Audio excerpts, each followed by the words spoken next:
Good morning and thanks for joining us on the Tuesday edition of TVC Breakfast. I'm Veronica Danik Boy. I'm not here alone. I have Mike Okwache. Good morning, Mike. Good morning, I must say. The seasons are quite enjoyable. People are still eating chicken and goat and stuff. Whatever they can eat. Whatever they can eat. It's Right. really interesting. But as some are celebrating, some are sad. Yeah, It's always a mixed reaction, whatever it is. On Sunday, a lawyer in person of Bolanle Rahim was coming from church with her family after the service around Ajah area.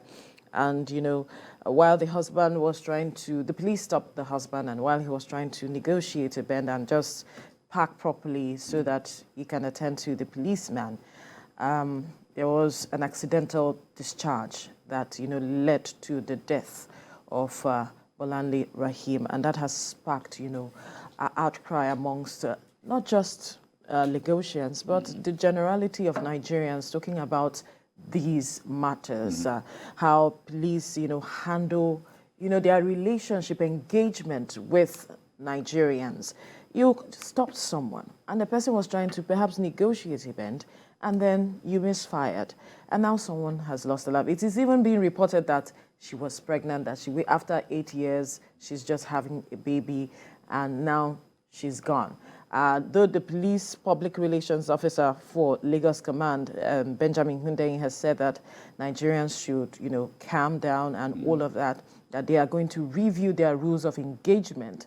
But then someone's life is lost. Yeah, the point there is, that is what we expect a police image maker to say.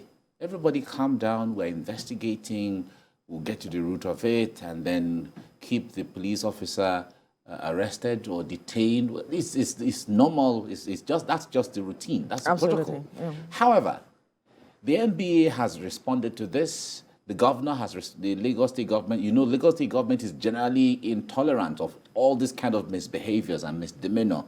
The Lagos State government has reacted to this, and if you look at it, the police officer who is involved violated a lot of. Because we hear that he was drunk. He was drunk, so it means he was under some kind of influence on duty, which is against the standard and ethics of the profession. So that will be a charge against him. On the other hand, when there is no threat and you keep a gun cocked as a professional, you have also got so there are so many wrong things that the police officer has done.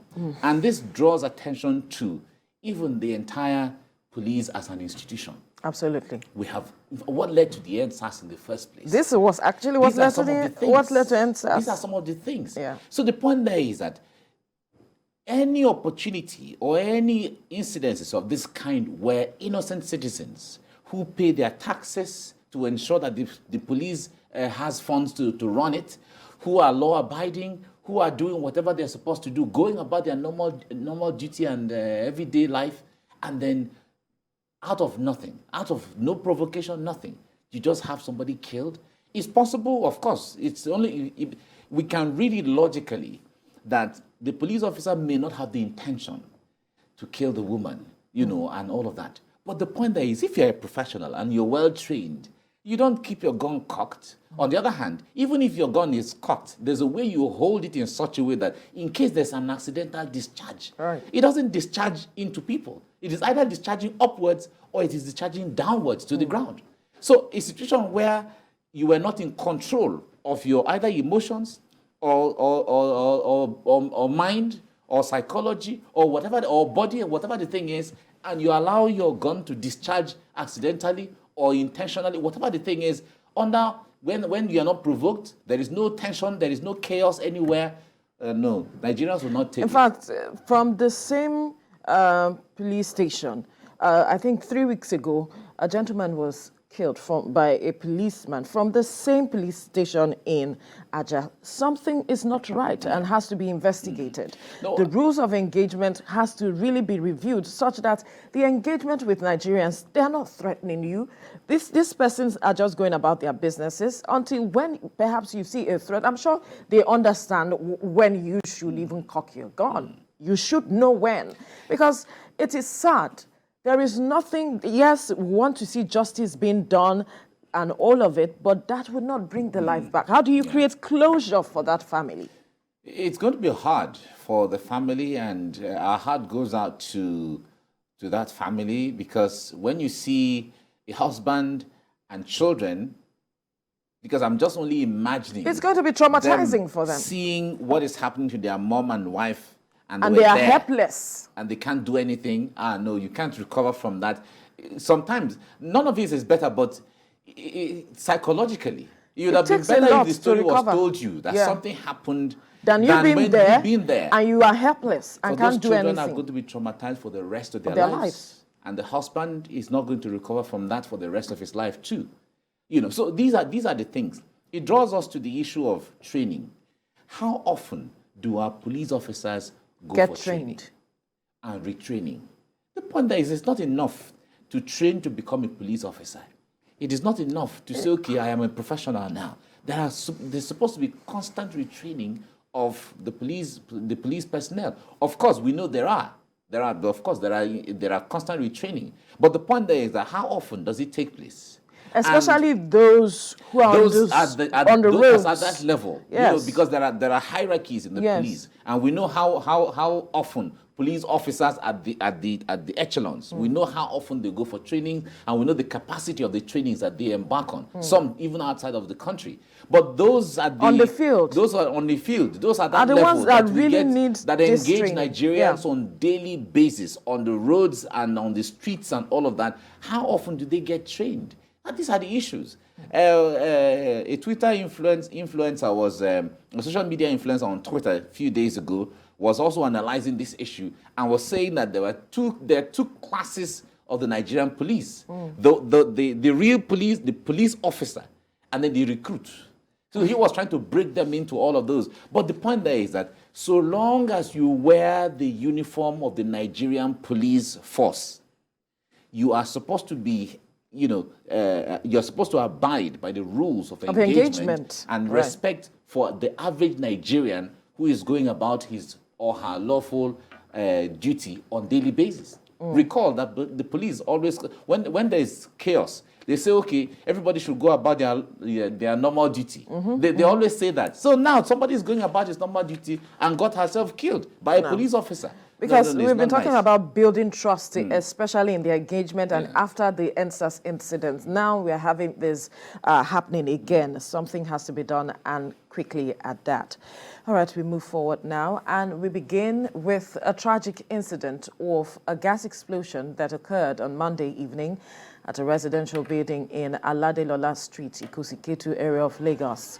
Some eyewitnesses who noticed the fire from the beginning said it was caused by a forgotten food on fire, which then resulted in the explosion from the top of the building that quickly spread to other parts. Although no casualty was recorded, the Lagos State Emergency Management Agency were there to revive all the cold.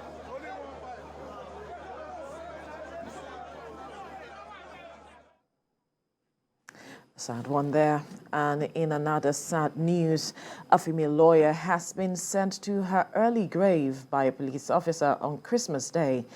Now, the Inspector General of Police, Usman Baba, has ordered a speedy investigation and prosecution of the officer who shot dead Mrs. Bolanle Rahim.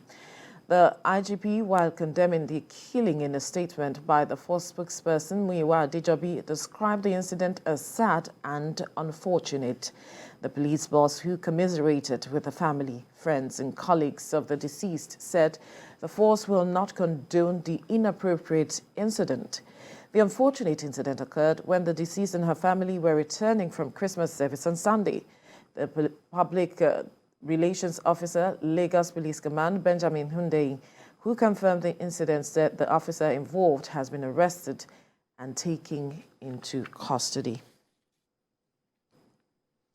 And still on the Christmas Day tragedy, a sister to the deceased lawyer, Bolanle Rahim, said she was killed with pregnancy. In an exclusive interview with TVC News senior correspondent Ivy Kanu, the deceased younger sister Titilayo Enema, who was in the same car with her when the sad incident occurred, gives detailed account. I was inside the vehicle yesterday from church.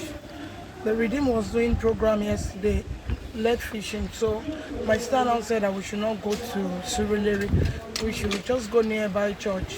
That's our former church, World Assembly, near Lagos Business School. So immediately we finished. Her daughter now said that that's her daughter, Shemilore. She said, Daddy, let's go out. She said, you're going to take us out today. Immediately the daddy said, and when do I tell you you're going out? So the daddy drive and just take us to Brahmadesanya roundabout to get some things for them. He got yogurt and bottled water. From there we now went to Dominion Pizza, very close to roundabout of Aja. So after spending 1 hour there, my sister said, let's go home. So immediately inside the car, she was even telling me, talking to the husband, he said, this new vehicle that you just have is not like Lexus. So you have to be very careful. Benga, by the time you eat any other car, you will pay for it. And as we were smiling and laughing, the guy just said, stop. There's a car coming. You said, stop. Immediately we will just stop. We just hear gunshot. I don't know how. Where? The guy was not in our front at all. The guy was not in our front. My sister was sitting and the husband was driving. I was sitting at the back of my elder sister, Barrister Bolanle, and my children, 4 children were there, and with our own daughter. So immediately she just said, Benga, the gun have entered my chest. Benga, the gun have entered my chest. Immediately she just dropped.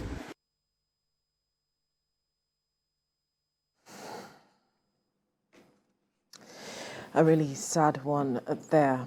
Well, moving on now, members of different support groups in Akure North local government area of Ondo State are now harmonizing to ensure victory for Asiwaju Bola Tinubu in the 2023 presidential election.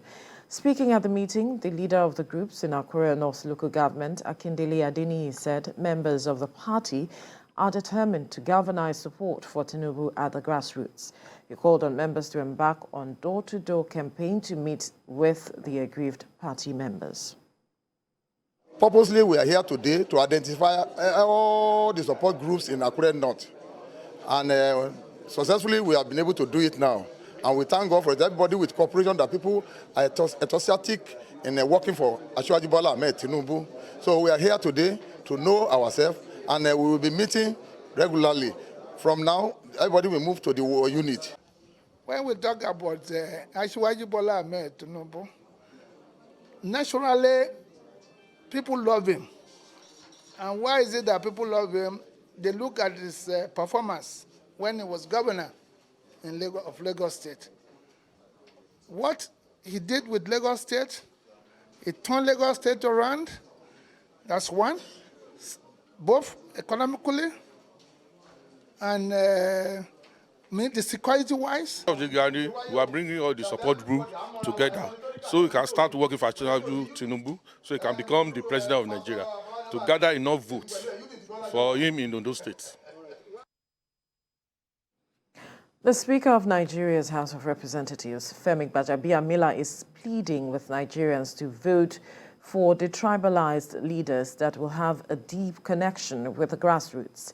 He claimed that the most effective means of assessing the dividends of democracy is to vote for leaders who have identified with the people, even when they were in and out of power.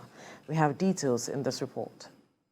Whether you are Yoruba, whether you are Hausa. Addressing residents of Koka Aguda and Itere areas of Surulere 2 Federal Constituency at the rally, Mr. Gbajabiamila stressed the importance of voting for leaders who individuals can access at the time of need without the fear of being denied by official protocols. The speaker said Asiwaju Bola Ahmed Tinubu, the presidential candidate of the All Progressive Congress, is the only leader among those contesting for the presidency 2023 general elections that knows the challenges confronting the average Nigerians and has always found the best way to address them. To whom much is given, much is expected. Has Asiwaju ever done anything to offend anybody in the Southeast? Have I ever done anything to offend anybody in the Southeast or the South-South?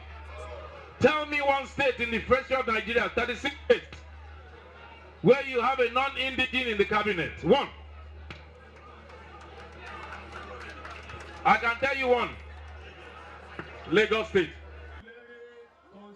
They added that a vote for Tinubu is a vote for an all-inclusive government, while citing developments that has been brought to Surulere Constituency 1 and 2 through his membership of the House of Representatives and the government of APC.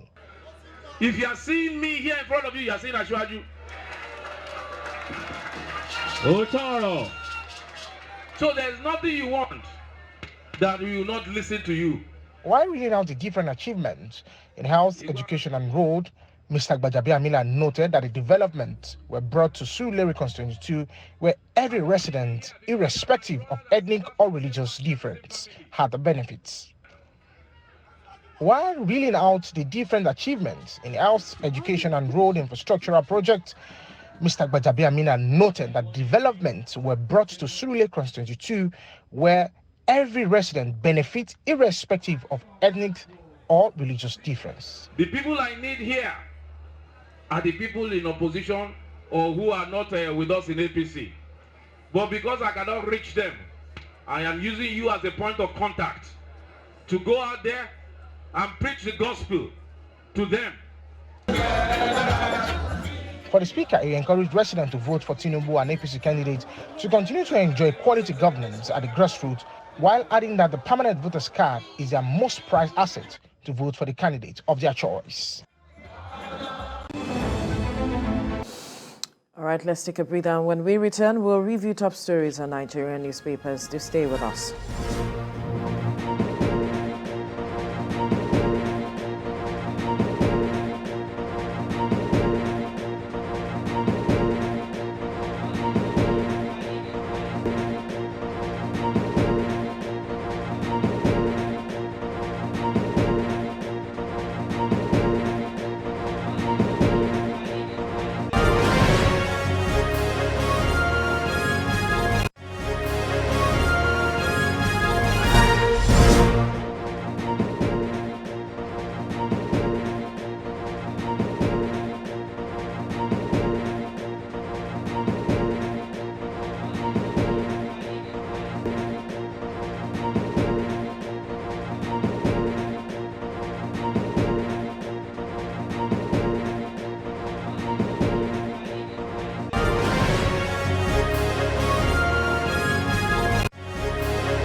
All right, thank you for staying with us. It's time now to take a look at stories making headlines on Nigerian newspapers. And I begin with the First News newspaper. The major story here says 2023 polls. INEC reads Riot Act to politicians. Buy votes, risk 1 year jail term, upon 5 million naira fine. That's about 500,000 naira fine. As the Emeritus Archbishop Onoyekan expresses worry about next year's polls conduct, says, I'm not too confident about 2023 elections. All the details on the front page of the First News newspaper. To the Leadership newspaper now. 2023 presidency, Tinubu, Obi's men shift battleground to south-south-southeast. Governors are supporting Labour Party standard bearer, says Ohaneze. Jonathan's supporters mobilized for APC presidential candidate. All the details on the front page of the Leadership newspaper. And to the Nation newspaper now. Disquiet in PDP over Wike Makinde's others' trip to UK. G5 governors and retreat to decide on preferred presidential candidate. All right, all the details on the front page of the Nation newspaper, Mike. All right, I have this Nigeria here. That's we're starting on this side. On the side note, the murder so cruel. Outrage over killing of female lawyer by trigger-happy cop. And the Sanwo-Olu IGP Tinubu Atiku condemn act, demand quick investigation. All that you see on the front page of this Nigeria. From that, let's go to Daily Trust. Unpaid tax is the focus here. Bandits kill 4 and abduct over 100 farmers in Niger.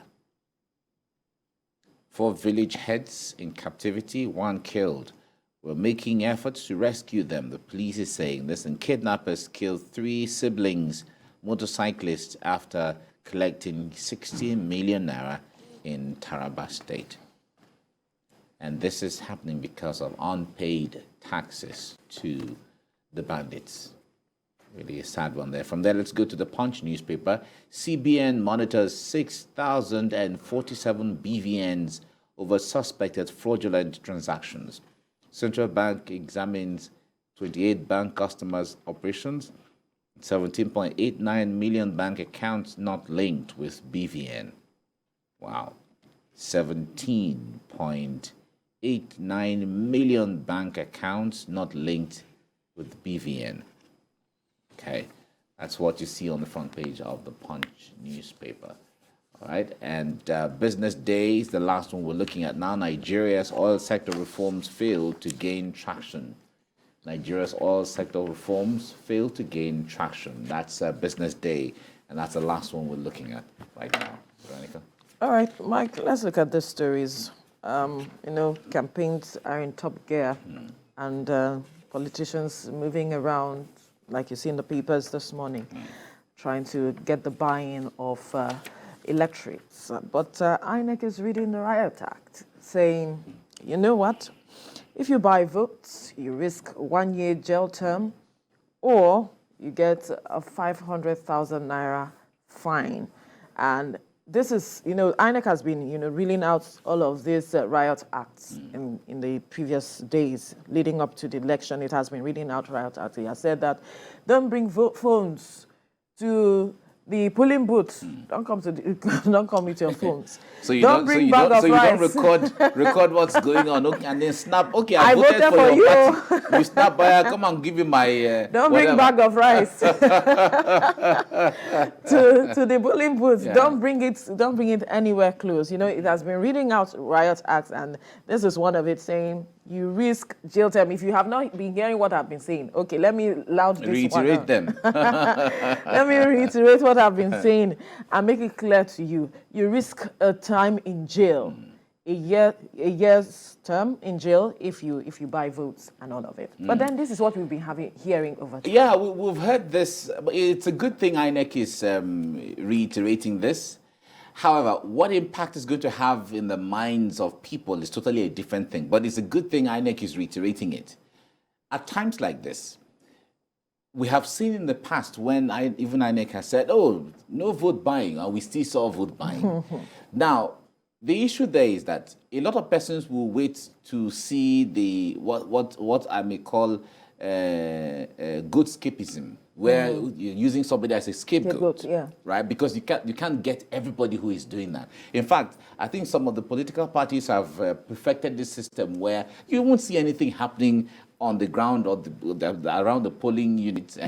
Everything happens, far away from the polling units. It's a situation of the more you look, the less you see. Exactly. So the point that, and moreover, if you're going to get hold of these things, there has to be an evidence that what I'm sharing is actually for political purposes, to induce a voter. Because the issue there is, it is possible that I may be sharing rice, Christmas rice, or what do you call it? Christmas? Yes, now. In February? It could be Christmas rice I promised my cousin. Christmas in February? Yes, it could be Valentine rice, it could be New Year rice, whatever the thing is. But the point there is, things can happen that look like things. Yes. So it is until there is an evidence to prove that actually what you were doing was to induce a voter or a group of voters. So it becomes a kind of a complex situation. But INEC is ready to look into all of these. And I'm hoping that they'll be able to get, if at all anybody falls short, they'll be able to get somebody to use as scapegoat. But however, the 500,000 naira fine that is attached to it, either as an alternative or in addition to it, as far as Nigerians are concerned, that money is too small. 500,000, that's 500,000. That's money for recharge card for the person who is even bringing monies to buy votes or buy voters in the first place. That's money for recharge card. So the issue there is that if you're putting that kind of money, you're thinking whether that money is big enough to deter anybody, from doing it. Hey, if you catch anybody doing it and he feels, what's the fine? 500. Please just transfer the money and let us move on. You understand? So to avoid a situation like that, some of these consequences have to be reviewed so that they actually perform the role to which they are meant to, because they are meant to be deterrent in the first place. But however, ultimately, this is where we find ourselves right now. If you go to the US or you go to other developed political societies, as the case may be, people don't share the things the way we share things here. Of course, we also hear there are sharing of things, but it's not the way we do it here. Right? This is the level of our development now. So more enlightenment has to be done so that people begin to understand that, waiting until election to get salt, noodles, rice, and all of those things it doesn't all go well for the future of anybody and even our country and our democracy. Absolutely. Just speak to the people. Speak to the candidate, place your demand, ask questions when you have to ask questions, and then move on from there. But I think we're going to see this thing for some time before it begins to win.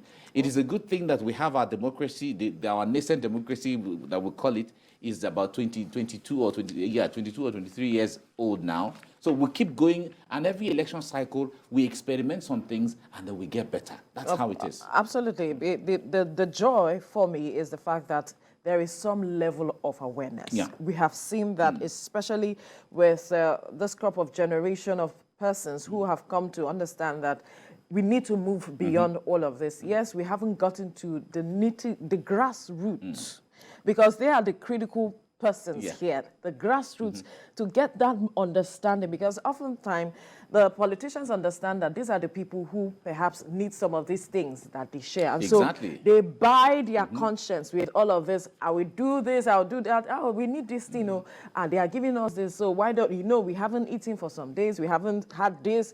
Some of these things come as, this is the time we can enjoy from the hands of these politicians, because we will not see them perhaps in the next 4 years until it's time to campaign. So it is time now for us to eat. I'll get what we need to eat. But then it's beyond that. You need to understand that your vote counts. It is your power. And that you can use this to change the narrative for yourself for the next 4 years. The challenge, or 8. Yeah, the challenge usually is that people at the grassroots level, the way you put it, a lot of them don't apply logic to some of these things. When you're telling, okay, don't sell your vote so that you don't mortgage your future, the logic of all of that is not understandable and clear to a lot of them, because they are vulnerable people. People that one carton of because a lot of persons have not been able to understand the language they will understand to make them understand this logic and use logic at the end of the day. But with time they will get there. Yeah, we need to move forward now. Well, coming up on TVC Breakfast, Nigerians traveling for the Yuletide pay through their noses as fare for interstate trips double amidst lingering fuel scarcity. We'll speak with stakeholders in the oil and gas industry after the break. Stay with us.